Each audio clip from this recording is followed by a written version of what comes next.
Welcome back. Today we're starting our first seeds for summer in our seed starting tray. Let's go take a look. So let's start with our ingredients for the mix. So we're starting out with coconut coir. I haven't used this yet, but I want to switch from peat because peat needs a pH balancer. So instead of adding lime and peat, I just want to do cocoa coir. So I'm using cocoa coir this time. And then I have compost from a local source that I've sifted. I sifted both these to 1/4 inch, and then I'm using some play sand, and this recipe is done pretty well for me. So you can see here we've got 2 liters or quarts of coconut coir, and then you have the compost, and then you have the sand. So that's the base mix. The only thing different from my recipe from previous years is the cocoa coir. So should work really well. Coconut coir is for kind of the stability and the rigidity, so when you pull it out, it doesn't just crumble. The compost is a little bit of nutrients and organic matter.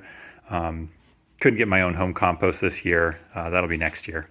And then the sand allows drainage and movement between, going to add some bigger things that things can move between.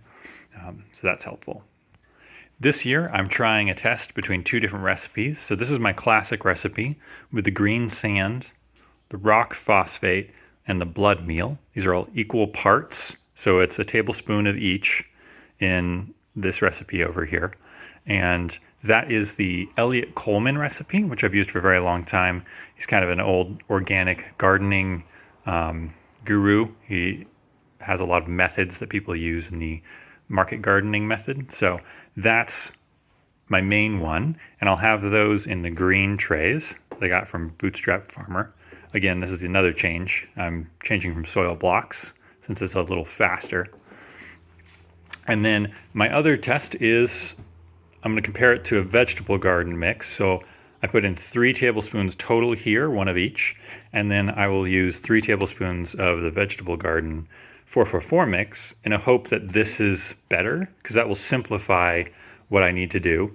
I'll only need to buy this one thing, and it will potentially have things that these don't. This is a pretty good mix, but this might have a little bit more that the others don't, and that will be in my blue containers here. So if we look over here, I have taken the 3 here, and we've got them right in front of us. So here's the blood meal, rock phosphate, green sand. So we're going to mix this all together and then wet it down and put it into the green containers.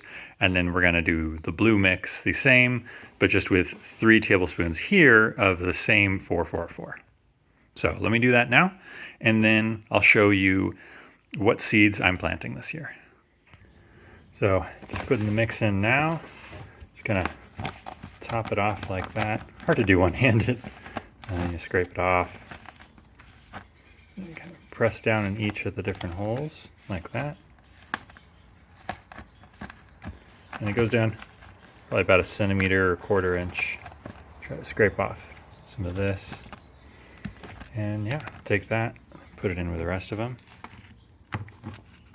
So got all those done. Looking good. And I'm going on to the blue.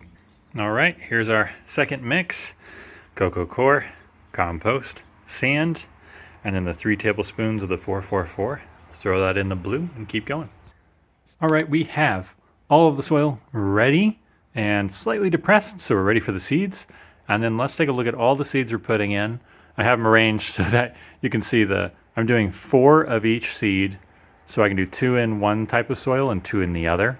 And this is just in order that I'll be putting them in these 6 rows down here. So total of 18 seeds. Let's take a look at these. All right, so the first row, we've got Valencia, which is a orange slicer heirloom tomato.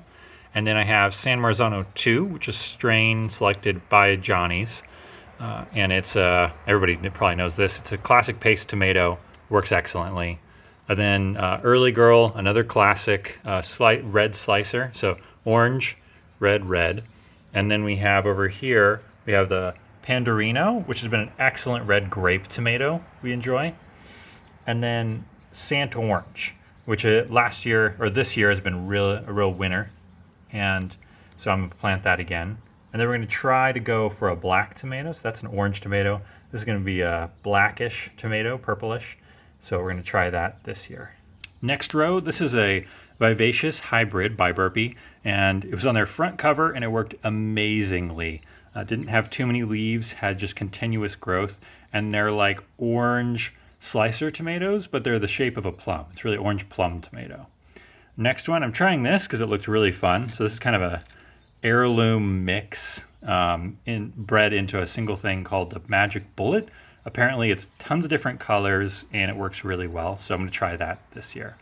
And then I'm saving space for my brother's plum tomato. I don't know the name, but it worked well for him, so I'm including that.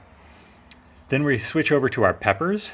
So we have the High Mowing 2 picnic peppers, the red one and the orange one. And these, they said they couldn't, they had trouble because people were picking them in the field and eating them. They were so good. So hopefully it holds true for me. And so orange tomato, or orange pepper, and then we have Jimmy Nardello. I grew this 2 years ago, and it's super tasty, but they're like 10-inch long peppers, so they're really big. So I'm just going to grow one of these plants. Again, all of these are going to be one plant each at the end. I'm planting multiple because I'm going to select the strongest ones. So the last row we have is Cornito and Aranica, I don't know, F1 pepper, and Rosso. And so one of these is orange, one of these is red. I don't remember which one, but they're kind of 6-inch long peppers, kind of the Italian type, but a little shorter. So I'm excited about both of those. So we'll see if the longer or the shorter ones, the snack peppers, are better. And then we have another one here, and this, I think, is the yellow one. Anyway, we have all three colors, so that'll be fun for the sweet peppers. And then here we start to move on to the hotter peppers. So we have a Baron. This is a, what is it?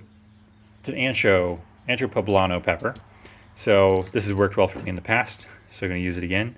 Doing an Anaheim this year, a little bit more. I wanted it's kind of in the hatch pepper style. And then to get one spicy pepper, because we don't eat much, I'm doing an early jalapeno there.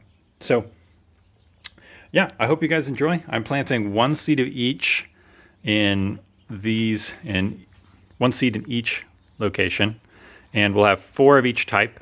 I'll pot on the best 2 onto the next stage, which are the bigger, much bigger pots. And we'll see how it goes. So yeah, that's our side-by-side for the seed starting this year. And we'll enjoy watching how it progresses. Have a good day.